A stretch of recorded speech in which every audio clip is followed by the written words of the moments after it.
Vieja amiga oscuridad, otra vez quisiera hablar, porque he tenido nuevamente una visión que suavemente iba cambiando mi manera de pensar.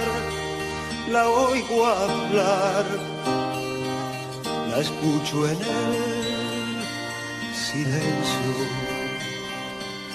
En sueños caminaba yo entre la niebla y la ciudad, por calles frías desoladas, cuando una luz blanca y helada hirió mis ojos y también hirió la oscuridad. La vi brillar, la veo en el silencio. En la desnuda luz miré 1000 personas, tal vez más,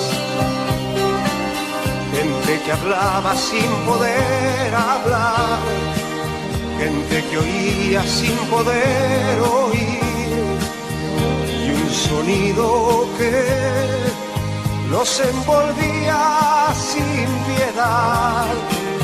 Lo puedo oír, sonido del silencio.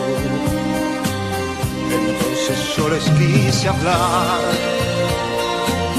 entonces los quise ayudar, quise sentirlos como hermanos, quise tomarlos de las manos, pero no podían despertar ni entender. Me hundí en el silencio, se arrodillaban a rezar. Aquella luz era su Dios.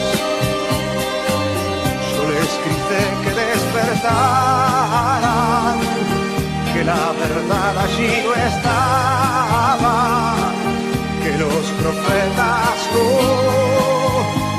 son luces de neón, y que Dios